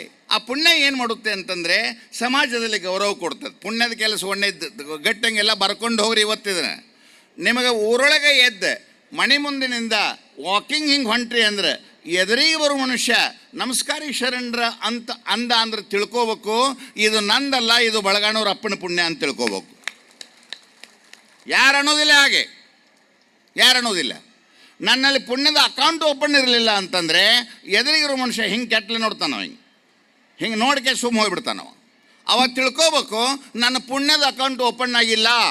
ಎದುರಿಗೆ ನೆರೆ ಹೊರೆಯೋರಂಥವ್ರು, ಎದುರಿಗೆ ಬರೋರು, ನನ್ನ ಗ್ರಾಮಸ್ಥರು, ನನ್ನ ಮಡದಿ ಮಕ್ಕಳು, ನನ್ನ ಬಂಧು ಬಳಗದವರು ನನ್ನನ್ನು ಪ್ರೇಮದಿಂದ ನೋಡ್ತಾ ಇಲ್ಲ ಅಂತಂದ್ರೆ ನಾ ಎಲ್ಲೋ ತಪ್ಪು ಮಾಡ್ತಾ ಇದ್ದೇನೆ ಅಂತ ತಿಳ್ಕೋಬೇಕೇ ಹೊರತು ಅವ್ರು ಕೆಟ್ಟವ್ರದಾರ ಮತ್ತೊಬ್ಬರಿಗೆ ಹೇಳಬಾರ್ದು. ನನ್ನ ತಪ್ಪುಗಳವು. ನಾನು ತಪ್ಪು ಏನು ಮಾಡಿದ್ದೀನಿ ಅಂತಂದರೆ ನನ್ನ ಚಾರಿತ್ರ್ಯ ಗುರುಸೇವೆಯಲ್ಲಿಲ್ಲ, ನನ್ನ ಚಾರಿತ್ರ್ಯ ಗುರುಪೂಜೆಯಲ್ಲಿಲ್ಲ, ನನ್ನ ಚಾರಿತ್ರ್ಯದಲ್ಲಿ ದಾನ ಧರ್ಮಾದಿಗಳೆಲ್ಲ, ಮನೆಗೆ ಬಂದವರಿಗೆ ಪ್ರಸಾದ ಮಾಡಿಸುವಂಥ ಒಂದು ಸಂಸ್ಕಾರವೇ ನನ್ನಲ್ಲಿಲ್ಲ ಅಂದಾಗ ಒಮ್ಮೆಲೆ ಕೆಲವೊಬ್ಬರು ಮನೆಗಳಿಗೆ ಹೋಗ್ತಿರ್ತೀವಿ. ಕೆಲವೊಬ್ಬರು ಮನೆಗೆ ಹೋದ ಕೂಡಲೇ ಹುಡುಗರೆಲ್ಲ ಓಡಿ ಬಂದು ತಾವು ನಮಸ್ಕಾರ ಮಾಡುವಂಥ ಮಕ್ಕಳ ಮನೆಯನ್ನು ನಾವು ನೋಡ್ತೇವೆ. ಇನ್ನು ಕೆಲವೊಬ್ಬರು ಚೆಂಡು ಹಿಡಿದು ಬ್ಯಾಕೋಲು ಕಟ್ಟಿ ಮುಕ್ಕುಳಿನ ಮೆತ್ತಿ ಮೇಲೆ ತಲೆ ಇಟ್ಟರು ಕೂಡ ಅಳ್ತಾವೋ, ಮಾಡೋದಿಲ್ಲವೋ. ಯಾಕೆ ಮಾಡೋದಿಲ್ಲ? ರೂಢಿ ಇಲ್ಲ, ಅವರಪ್ಪ ಅವ್ವ ಮಾಡಿಲ್ಲ. ಅವ್ರ ಮನೆಗೆ ಹೋದ ಕೂಡಲೇ ಅವ್ರ ಮನೆಯೊಳಗೆ ಆ ಸಂಸ್ಕೃತಿ ಇತ್ತಪ್ಪ ಅಂದರೆ ಅದನ್ನು ಮಕ್ಕಳು ನೋಡಿ ನೋಡಿ ಏನು ಮಾಡ್ತಾವಪ್ಪ ಅಂದರೆ ಮುತ್ತಿನ ಸಂಸ್ಕಾರವನ್ನು ಕಲ್. ನಿಮಗೆ ಗೊತ್ತಿರಲಿ ಪುಣ್ಯಾತ್ಮರೇ, ನೀವು ಬೇಕಾದಷ್ಟು ಧರ್ಮವಂತರಿದ್ದೀರಿ, ಬೇಕಾದಷ್ಟು ಸಿರಿವಂತರಿದ್ದೀರಿ, ಈ ಭಾಗ ವಿಶಾಲವಾದ ಭೂಮಿಯಿಂದ ಕೂಡಿದೆ, ನಿಮಗೆಲ್ಲ ಸಂಪನ್ಮೂಲಗಳಿದ್ದಾವೆ. ಆದರೆ ಒಂದು ಗೊತ್ತಿರಲಿ, ಮುಂದೊಂದು ದಿನ ಇಂಥ ಕೆಟ್ಟ ಸಮಾಜ ನಿರ್ಮಾಣ ಆಗುತ್ತಲ್ಲ, ನಮ್ಮ ಮನೆಯನ್ನು ನೋಡಿ ನಮಗೇ ಹೇಸಿಗೆ ಬರುತ್ತೆ. ಮಂದೆ ಮನೆಯೆಲ್ಲ ನೋಡಿ ನಾನು ಹೇಳೋದು, ನನ್ನ ಸೊಸೆ, ನನ್ನ ಮಗ, ನನ್ನ ಮೊಮ್ಮಕ್ಕಳು ಮಾಡುವ ಕರ್ಮವನ್ನು ನೋಡಿ ನನಗೇ ಹೇಸಿಗೆ ಬಂದು ನನ್ನ ಮನೆಯೊಳಗೆ ನಾನೇ ಆತ್ಮಹತ್ಯೆ ಮಾಡಿಕೊಳ್ಳುವಂಥ ಕಾಲ ಬರ್ತದೆ. ಅದಕ್ಕಾಗಿ ಗುರುಸೇವೆಯನ್ನು ಮಾಡೋ. ಗುರುಸೇವೆಯನ್ನು ಮಾಡ್ಬೇಕಾದ್ರೆ ಪುಗುಸೆಟ್ಟು ಏನು ಬೇಕಾಗಿಲ್ಲ. ನಾನು ಸಂತೋಷವಾಗಿರಬೇಕು, ನಾನು ಗೌರವದಿಂದ ಇರಬೇಕು, ನನ್ನ ಊರಲ್ಲಿ ನನಗೆ ಗೌರವ ಬರ್ತಿರಬೇಕು. ಅಂದ್ರೆ ನಾನು ಏನು ಮಾಡ್ತಾ ಇರಬೇಕಂದ್ರೆ ನಿತ್ಯ ನೈಮಿತ್ತಿಕಾದಿ ಕರ್ಮಗಳಲ್ಲಿ ಚಾಚು ತಪ್ಪದಂತೆ ಬರುವಂಥ ಗುರುಗಳ ಜಾತ್ರೆಗಳಾಗಲಿ, ಊರಲ್ಲಿ ನಡೆಯುವ ಶ್ರಾವಣಗಳಾಗಲಿ, ದಸರಾ ಹಬ್ಬ ದಿನಗಳಾಗಲಿ, ಮುಂಜಾನೆದ್ದ ಮನೆಗೆ ಬರುವಂಥ ಜಂಗಮರನ್ನು ಹಿಡಿದು ರಾತ್ರಿಯ ಕದ ಹಾಕುವವರೆಗೆ ಮನೆಯ ಎಡಬಲದಲ್ಲಿ ಯಾರಾದರೂ ಹಸಿದು ಭಿಕ್ಷೆಗಾಗಿ ನಿಂತವರನ್ನು ನೋಡಿ ಯಾರೂ ಇಲ್ಲ, ಯಾರೂ ಉಣಲಾರದೆ ಇವರಾಗ ಮನೆಗಿಲ್ಲ ಅನ್ನೋದನ್ನು ಖಾತ್ರಿ ಮಾಡ್ಕೊಂಡು ಕದ ಹಾಕಬೇಕೇ ಹೊರತು ಯಾರು ಬೇಡಾಕೆ ಬರ್ತಾರಂತ ಕದ ಹಾಕಬಾರ್ದು. ಇದು ಪುಣ್ಯದ ಲಕ್ಷಣ, ಇದು ಪುಣ್ಯದ ಲಕ್ಷಣ. ಖಾತ್ರಿ ಮಾಡ್ಕೋ. ಒಂದು ಗೊತ್ತಿರಲಿ ನಿಮಗೆ, ಬೇಕಾದಾಗನೂ ಕೂಡ ಕೊಪ್ಪಳದ ದಾಸೋಗ ಭವನಕ್ಕೆ ಹೋಗ್ರಿ. ರಾತ್ರಿ 2 ಗಂಟೆಗೆ ಹೋಗ್ತಿರೋ 4 ಗಂಟೆಗೆ ಹೋಗ್ತಿರೋ, ಯಾವಾಗ ಹೋದ್ರೂ ಕೂಡ ದಾಸೋಗ ಭವನದಲ್ಲಿ ಒಂದು ಪ್ರಸಾದದ ತಟ್ಟೆ ನಮ್ಮ ಸಲ ತಯಾರಾಗಿ, ತೊಳೆದಿಟ್ಟ ತಾಟುಗಳ ತಯಾರಾಗಿ, ನೀವು ಬೇಕಾದಷ್ಟು ಪ್ರಸಾದ ಮಾಡ್ಕೊಂಡು ಊಟ ಮಾಡಿ ಖಾಲಿ ಹೊಟ್ಟಲೆ ಮಾಡ್ಕೋಬಾರ್ದು ಅಂತ ಅನ್ನೋದೇ ಬಳಗಾಣೂರು ಮಠದ ಒಂದು ಸತ್ಕೀರ್ತಿ ಅದಪ್ಪ. ಇದು ದಾಸೋಗ ಮಠಗಳು, ಇದು ಪುಣ್ಯದ ಮಠಗಳು. ತಾನು ಸ್ವತಃ ಮಠವು ಪುಣ್ಯವನ್ನು ಆಚರಿಸಿ ತೋರಿಸ್ತದೆ, ತಾನು ತನ್ನ ಭಕ್ತರಿಗೆ ಪುಣ್ಯವನ್ನು ಮಾಡೋದನ್ನು ತೋರಿಸ್ತದೆ. ಆ ಪುಣ್ಯವೇ ಯಾವಾಗಲೂ ಯಾವಾಗ ಉದಯ ಆತೋ ಆ ಪುಣ್ಯವು ಸುಖದ ನಾಡಾಗ್ತದೆ, ಆ ಪುಣ್ಯವೇ ಸುಖದ ಬೀಡಾಗ್ತದೆ. ಅಲ್ಲದೆ ಆ ಸುಖವು ಅನ್ನೋದು ಎಲ್ಲೋ ಮಾರುಕಟ್ಟೆಯಲ್ಲಾಗಲಿ ಇನ್ನೆಲ್ಲಿ ಆಗಲಿ ಆದರೂ ಸಿಗೋದಿಲ್ಲ. ಇದರ ಜೊತೆಗೆ ಇನ್ನೊಂದು ಮಾತನ್ನು ಹೇಳ್ತೇನೆ. ಪುಣ್ಯವನ್ನು ಸಂಪಾದಿಸಲಿಕ್ಕೆ ನಾನು ಕೊಟ್ಟದ್ದು ಒಂದು ತನುವಿನಿಂದ ಸೇವೆ, ಒಂದು ಮನದಿಂದ ಶಿವಮಂತ್ರ, ಒಂದು ಧನದಿಂದ ದಾನ ಅಂತ ಕೊಟ್ಟು ಇನ್ನೊಂದು 4ನೇದನ್ನು ಕೂಡಿಸಿ ಹೇಳ್ತಾ ಇದ್ದೇನೆ, ಬಾಯಿಂದ ಉತ್ತಮವಾದ ಮಾತುಗಳು. ಯಾರಿಗಾದರೂ ನಮ್ಮ ಮಾತುಗಳನ್ನು ಕೇಳಿದ್ರೆ, ಯಾರಿಗಾದರೂ ನಮ್ಮನ್ನು ನೋಡಿದರೆ, ಅವರು ನೋಡಿದುಕೊಂಡ್ರೆ ನಮ್ಮ ಮಾತನ್ನು ಕೇಳಿದವರ ಹೃದಯ ಒಂದಿಷ್ಟು ಅರಳಿ ಇನ್ನೊಂದು 5 ನಿಮಿಷ ನಮ್ಮ ಹತ್ತಿರ ಇರುವಂಗೆ ನಾನು ಮಾತನಾಡಬೇಕೇ ಹೊರತು ಆ ಮನುಷ್ಯನ ಮಾತು ಕೇಳಿದರೆ ಎದೆ ಹೊಡ್ಕೊಂಡು ಹೋದ್ರಪ್ಪ ಅಂತ ಅನ್ನುವಂಗೆ ಮಾತನಾಡಿದರೆ ಅದು ಪಾಪದ ಬೀಜ ಆಗ್ತದೆ. ನಿಂದಿಸಿ ನುಡಿಯದಿರಾರನ್ನು, ಮನಸ್ಸು ಹೇಗಿರಬೇಕು, ನನ್ನ ವಾಣಿ ಹೇಗಿರಬೇಕು ಅಂತಂದರೆ, ನಾನು ನಿಂದನೆಯನ್ನು ಮಾಡದೆ ಬದುಕ್ತಾ ಇರಬೇಕು. ಅನವಶ್ಯಕವಾಗಿ ಇನ್ನೊಬ್ಬರು ನಿಂದನೆ ಮಾಡೋದು, ಅನವಶ್ಯಕವಾಗಿ ಇವ್ರು ತೆಗೆದು ಹೋದ ಅವರಿಗೆ ಎದುರಿಗೆ ಬಂದ ಕೂಡಲೇ ನಮಸ್ಕಾರ ಅನ್ನೋದು, ದಾಟಿ ಹೋದ ಕೂಡಲೇ ಭಾಳ ಸುಮಾರು ಅವನ್ನ ಕರ್ಕೊಂಡು ಅನ್ನೋದು, ಇಂಥ ಕೆಟ್ಟ ಕೆಲಸವನ್ನು ಬಿಡಬೇಕು. ಯಾವಾಗ ನಿಂದೆ ಮಾಡ್ತೀರೋ ಆವಾಗ ನಿಮ್ಮ ಪುಣ್ಯ ಏನಾಗ್ತದೆ, ಹರಣ ಆಗ್ತದೆ. ಯಾರು ನಿಂದೆ ಮಾಡಿಸ್ಕೋತಾನಲ್ಲ ನಿಮ್ಮ ಪುಣ್ಯ ಅವನಿಗೆ ಹೋಗುತ್ತೆ. ಅದಕ್ಕಾಗಿ ದಯವಿಟ್ಟು ಯಾರು ನಿಂದನೆಯನ್ನು ಮಾಡಲಾರ್ದೆ ತನುವಿನಿಂದ ಸೇವೆ, ಮನದಿಂದ ಮಂತ್ರ, ಧನದಿಂದ ದಾನ ಇತ್ಯೋಮಾದಿಗಳನ್ನು ಮಾಡ್ತಾ ಬದುಕನ್ನು ಸವಿಸಿದಾಗ ಸಹಜವಾಗಿ ಸಂತೃಪ್ತಕರವಾದಂಥ ಬದುಕು, ಸುಂದರವಾದ ಮಕ್ಕಳು, ಸುಂದರವಾದ ಹೆಂಡತಿ, ಸುಂದರವಾದ ಮನೆ, ಭೋಗ ಭಾಗ್ಯಗಳು, ಪ್ರಯತ್ನ ಮಾಡದೆ ಬರುವಂಥ ಅಧಿಕಾರಗಳು ಇವೆಲ್ಲ ಪುಣ್ಯದ ಫಲವಾಗಿದ್ದಾವೆ ಹೊರತು ಇದು ಯಾವುದೇ ಲಫಂಗಗಿರಿಯ ಫಲಗಳ ಅಲ್ಲ. ಯಾರ ಮುಂದೆ ಹೋದ್ರೂ ಕೂಡ ನಾನು ನಿಮಗೆ ಕಾಣದ ಹಾಗೆ ಕಳ್ಳತನ ಮಾಡ್ಬೋದು, ಆದರೆ ಚಿಕ್ಕನ ಕೊಪ್ಪ ಅಪ್ಪನ ಕಣ್ಣಿಗೆ ಕಾಣದಂಗೆ ಕಳ್ಳತನ ಮಾಡೋಕ್ಕಾಗ್ತದೇನಪ್ಪ? ಕಳ್ಳತನ ಮಾಡೋಕ್ಕಾಗಲ್ಲ. ಎಲ್ಲವೂ ಸಾವಿರ ಸಹಸ್ರಾಕ್ಷಗಳಿಂದ ನೋಡುವಂಥ ಆ ಪುಣ್ಯ ಪುರುಷ ಮೆಚ್ಚುವ ಹಾಗೆ ನನ್ನ ಶಿಷ್ಯರು, ನನ್ನ ಬಳಗ, ಕೊಪ್ಪಳ ಅಪ್ಪನ ಮಠದ ಎಲ್ಲ ಶಾಖಾ ಮಠಗಳಲ್ಲಿ ನಡೆಯುವಂಥ ಜನ ಅವರು ತನುವಿನಿಂದ ಸೇವೆ ಮಾಡ್ತಾರೆ, ಮನದಲ್ಲಿ ಮಂತ್ರವನ್ನು ಜಪಿಸ್ತಾರೆ, ಧನದಿಂದ ಇನ್ನೊಬ್ಬರ ಹಸಿವನ್ನು ಹಿಂಗಿಸಿ ಬದುಕ್ತಾರೆ. ಅಂಥ ಪುಣ್ಯ ಭಕ್ತರನ್ನು ನಾನು ಹೊಂದೀನಿ ಅಂಥೇಳಿ ಆ ಪುಣ್ಯ ಪುರುಷನ ಮನಸ್ಸಿಗೆ ಸಂತೋಷ ಆಯ್ತು ಅಂದರೆ ಕಾಲಕಾಲಕ್ಕೆ ಮಳೆ ಬೆಳೆಗಳು, ಕಾಲಕಾಲಕ್ಕೆ ರೋಗ ರುಜಿನಗಳಿಲ್ಲಂಥ ದಿನಗಳು, ಸಂತೋಷವಾದ ಭಾವನೆಗಳಿಂದ ಆಚರಿಸುವಂಥ ಕಾಲ ಈ ಪುಣ್ಯ ಪುರುಷನಾದಂಥ ಈ ಆಶ್ರಮದ ಪೂಜೆಯಿಂದ ನಡೀತದೆ. ಮಹಾನುಭಾವರು ವರ್ಷೆಲ್ಲವೂ ತಿರುಗಾಡಿ, ವರ್ಷೆಲ್ಲ ಅನೇಕ ಹಳ್ಳಿಗಳನ್ನು ನೋಡಿ, ಅನೇಕ ಭಕ್ತರಿಗೆ ಆಶೀರ್ವಾದವನ್ನು ಮಾಡಿ ಅದೆಲ್ಲವನ್ನು ತಂದು ಈ ಆಶ್ರಮದಲ್ಲಿರುವಂಥ ಜನರಿಗೆ, ಪಾಪ ಸಾಮಾನ್ಯವಾದ ಜನರಿಗೆ ತೊಂದರೆ ಆಗಬಾರ್ದಂಥ ಸಾಮೂಹಿಕ ಲಗ್ನಗಳು ಎಲ್ಲ ಎಷ್ಟು ನೋಡಿ. ನಮ್ಮ ಒಬ್ಬ ಸಂಸಾರ, ನಾನೊಬ್ಬ ಸಂಸಾರಿ, ನಾನು ಸಂಸಾರದಲ್ಲಿ ಎಷ್ಟು ಲಗ್ನ ಮಾಡ್ಬೋದು? ನನ್ನ ಮಗ, ನನ್ನ ಮಗಳು, ಇನ್ನೊಂದೇನೋ ಅಕಸ್ಮಾತ್ ಉಳಿದ್ರೆ ಮೊಮ್ಮಕ್ಕಳದು, ಇದ್ರ 100ಕ್ಕೆ 100 ಉಳಿದಿಲ್ಲ, ಅದಾಗೋದಿಲ್ಲ. ಇಷ್ಟು ಅಶಕ್ತತೆ ಬದುಕಿನಲ್ಲೇ ಒಬ್ಬ ಮಹಾನುಭಾವ ವರ್ಷಕ್ಕೆ ಇಷ್ಟೆಲ್ಲ ಲಗ್ನಗಳು, ವರ್ಷಕ್ಕೆ ಇಷ್ಟೆಲ್ಲ ಜನರ ಪ್ರಸಾದಗಳು, ವರ್ಷಕ್ಕೆ ಇಷ್ಟೆಲ್ಲ ಜನರನ್ನು ಕೂಡಿಸ್ಕೊಂಡು ಇದೆಲ್ಲ ಮಹಾನ್ ತಂತ್ರವನ್ನು ಮಾಡೋದು ಯಾವುದಕ್ಕಾಗಲಿ ಅಂತಂದರೆ ನನ್ನ ಭಕ್ತರು ಸಂತೋಷವಾಗಿರಲಿ, ನನ್ನ ಜನ ಸಂತೋಷವಾಗಿರಲಿ, ನನ್ನ ಜನ ಆರ್ಥಿಕವಾಗಿ ಮುಂದುವರೆದು ಹೋಗಲಿ, ಯಾರ ಮುಂದೂ ನನ್ನ ಜನ ಕೈ ಚಾಚುವಂಥದ್ದು ಆಗಬಾರ್ದು ಅಂತ ಮಾಡುವಂಥ ತಪಸ್ಸೇ ಅದು ಪುಣ್ಯದ ತಪಸ್ಸಾಗತ್ತೆ. ಅಂಥ ಪುಣ್ಯಮಯ ಪುರುಷನಾದಂಥ ಸದ್ಗುರುಗಳನ್ನೇ ನಾವೆಲ್ಲ ಇಲ್ಲಿ ಪಡೆದಿದ್ದೀವಿ. ಪ್ರತಿ ವರ್ಷ ಕೊಪ್ಪಳ ಅಪ್ಪಂಗಳು ತಮ್ಮ ಪಾದವನ್ನು ಇಲ್ಲಿ ಬಿಜಯಂಗೈದು ನಮ್ಮೆಲ್ಲರಿಗೆ ತೇರುದ್ಘಾಟನೆ ಮಾಡಿ ತಮ್ಮ ದರ್ಶನ ಆಶೀರ್ವಾದವನ್ನು ನೀಡಿ ಕೊನೆಗೆ ಸುಳ್ಳುನುಡಿಗಳಿಂದ ನಮ್ಮ ಮನಸ್ಸನ್ನು ಸಂತೋಷಗೊಳಿಸುವಂಥ ಇದೊಂದು ಪುಣ್ಯ ಭೂಮಿ, ಇದು ಶಿವನ ಕೈಲಾಸ ಅಂತ ನಾವು ತಿಳಿದುಕೊಳ್ಳೋಣ. ಇಲ್ಲಿ ಇರುವಂಥವರು, ಇಲ್ಲಿ ಬರುವಂಥವರಿಗೆ ಯಮನ ಬಾಧೆ ಇಲ್ಲ, ದಾರಿದ್ರ್ಯದ ಬಾಧೆ ಇಲ್ಲ, ಮಕ್ಕಳ ಮನೆಗೆ ಅಡಚಣೆಗಳಿಲ್ಲ, ಅಪಮಾನಗಳ ಬಯಕೆ ಇಲ್ಲ. ಎಲ್ಲರೂ ಸಂತೋಷವಾಗಿರಲಿಕ್ಕೆ ಏನು ಮಾಡ್ಬೇಕಪ್ಪ ಅಂತಂದರೆ ವರ್ಷಕ್ಕೊಂದು ಸಲ ಬಂದು ಅಪ್ಪನ ತೇರು ಎಳಿಬೇಕು, ಪ್ರಸಾದ ತಗೋಬೇಕು, ದಾನಾದಿಗಳಲ್ಲಿ, ಸೇವಾದಿಗಳಲ್ಲಿ, ಸ್ವಚ್ಛತೆಯಲ್ಲಿ ನಾವೆಲ್ಲ ಪಾಲ್ಗೊಳ್ಳುವಂಥ ಒಂದು ಉತ್ತಮ ಅವಕಾಶ ಈ ವೇದಿಕೆಯಿಂದ ಆಗಲಿ ಅಂತ ಹಾರೈಸುತ್ತೆ. ಮತ್ತೊಮ್ಮೆ ವೇದಿಕೆ ಮೇಲಿರುವ ಎಲ್ಲ ಮಹಾನುಭಾವರಲ್ಲಿ ಈ ಮಾತುಗಳನ್ನು ಕೇಳಿ ಎಲ್ಲರೂ ಶಾಂತವಾಗಿ, ಈ ಮಾತುಗಳನ್ನು ಕೇಳಿ ಎಲ್ಲರೂ ಕನಿಷ್ಠ ಪಕ್ಷವಾದಂಥ ಸೇವೆಯಲ್ಲಿ, ಕನಿಷ್ಠ ಪಕ್ಷವಾದ ಸೇವೆ ಅನ್ನೋ ಒಂದು ಮಾತನ್ನು ಹೇಳ್ತಾ ಇದ್ದೇನೆ. ದಯಮಾಡಿ ಒಂದು ಸಾರಿ ಕುರ್ಚಿ ಮೇಲೆ ಕೂತ್ಕೊಂಡವರು ನನ್ನ ಧ್ವನಿ ಎಲ್ಲಿ ಮಟ್ಟ ಕೇಳ್ತತ್ತೋ ಅಲ್ಲಿ ಮಟ್ಟ ನೀವು ಎಲ್ಲರೂ ಕೂಡಿ ಒಂದು ಸಾರಿ ಕೈಯೊಳಗಿನ ಹಾಳಿ ಕುಡಿದು ನೀರಿನ ಬಾಟ್ಲ ನೆಲಕ್ಕೆ ಒಯ್ಯೋದಿಲ್ಲಪ್ಪ, ಅದನ್ನು ತೆಗೆದು ಓದು ನಾನೊಂದು ಕರೆಕ್ಟಾಗಿರೋಂಥ ಒಂದು ಜಾಗದಲ್ಲಿ ಹಾಕ್ತೇನೆ ಅಂತ ನೀವು ಆಣೆ ಮಾಡಿಬಿಡ್ರಿಪ್ಪ, ನಿಮ್ಮ ಸೇವೆ ಇವತ್ತಿನಿಂದ ಪ್ರಾರಂಭ ಆಯ್ತು. ಯೋಚನೆ ಮಾಡಿ, 10-20 ಎಕರೆ ಜಮೀನದು, ನೀವು ಎಲ್ಲರೂ ಬಂದ ಕೇಸ್ ಎಲ್ಲಿ ಬೇಕಾದಲ್ಲಿ ಚುಟ್ಟ ಸೇದಿ, ಎಲ್ಲಿ ಬೇಕಾದಲ್ಲಿ ನೀವು ನೀರಿನ ಬಾಟ್ಲು ಒಗೆದ್ರೆ, ಎಲ್ಲಿ ಬೇಕಾದಲ್ಲಿ ಕೈಯಾನ ವಸ್ತು ಒಗೆದ್ರೆ ಮುಂಜಾನೆ ಅದನ್ನು ಸ್ವಚ್ಛ ಮಾಡೋರು ಯಾರು? ಯೋಚನೆ ಮಾಡಿ ನೋಡಿ. ಯಾರು ಬಾತ್ರೂಮಿಗೆ ಹೋದವ್ರು ಎಲ್ಲರೂ ಅದಕ್ಕೆ ನೀರು ಹಾಕ್ಲಾರ್ದೆ, ಅದಕ್ಕೆಲ್ಲ ವ್ಯವಸ್ಥೆ ಮಾಡಲಾರ್ದೆ, ಆ ನೀರಿನ ನಳ ಬಂದ್ ಮಾಡಲಾರ್ದೆ, ಊಟ ನಡೆಸ್ಕೊಂಡಂಥ ಅನ್ನ ನನಗೆ ಎಷ್ಟು ಬೇಕು, ನಾನು ಎಷ್ಟು ಉಣಬೇಕು, ಎಷ್ಟು ಅನ್ನ ಚೆಲ್ತಾ ಇದ್ದೇನೆ, ಈ ಅನ್ನವನ್ನು ಇದನ್ನು ಚೆಲ್ಲಿದ್ರೆ ನನಗೆ ಏನಾಗ್ತದೆ ಅನ್ನೋಂಥ ಪ್ರಜ್ಞೆ ಅಂತ ಬದುಕಿದೀವಪ್ಪ ಅಂತಂದರೆ ನೀವು ಪುಣ್ಯವನ್ನು ಇವತ್ತ ಪ್ರಾರಂಭ ಮಾಡಿರಿ ಅಂತ ಅರ್ಥ. ಏನು ಬೇಕಾದಷ್ಟು ಹಿಡ್ಕೊಳ್ಳೋದು, ಎಲ್ಲಿ ಬೇಕಾದಲ್ಲಿ ತಾಟ್ ಹಾಕೋದು, ಎಲ್ಲಿ ಬೇಕಾದಲ್ಲಿ ನಮ್ಮ ಕೈಯನ್ನು ಹೊಲಸುಗಳನ್ನು ಒಗೆದು ಹೋದೀವಿ ಅಂದರೆ ಮರುದಿನ ಮುಂಜಾನೆ ಅದನ್ನು ಆರಿಸ್ಲಿಕ್ಕೆ ಎಷ್ಟು ಕಷ್ಟ ಆಗುತ್ತೆ. ಇಲ್ಲೊಂದು 10,000 ಜನ ಸೇರಿದ್ದೀವಿ, 10,000 ಜನ ಸೇರಿ 10 ಚೀಟ್ ಒಗೆದೀವಪ್ಪ ಅಂತಂದರೆ ಅದನ್ನು ಆರ್ಸೋಕ್ಕೆ ಎಷ್ಟು ಆಳಬೇಕು, ಅವ್ರ ಕೂಲಿ ಎಷ್ಟು ಹೋಗುತ್ತೆ, ಆ ದುಡ್ಡು ಈ ಶ್ರೀಮಠಕ್ಕೆ ಲುಕ್ಷಾಣ ಆತೋ ಲಾಭ ಆತೋ ಯೋಚನೆ ಮಾಡಿ. ಕೈ ಮುಗಿದು ಪ್ರಾರ್ಥನಾ ಮಾಡ್ತಾ ಇದ್ದೇನೆ.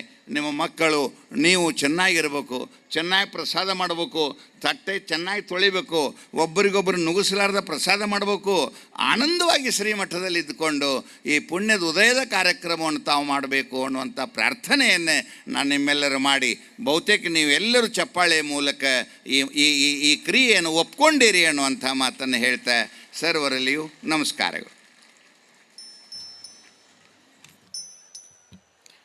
ಕಜ್ಜಿಡೋಣಿಯ ಅದ್ಭುತ ವಿಚಾರ ವಿಸ್ಮಯಗಳನ್ನು ಕೇಳಿ ಬೆರಗಾಗಿ ಬಯಲು ಭಾವದೊಂದಿಗೆ ನಿಂತಿದ್ದೇವೆ ಅಂತ ಹೇಳ್ತಾ ಪೂಜ್ಯರಿಗೆ ಧನ್ಯವಾದಗಳು.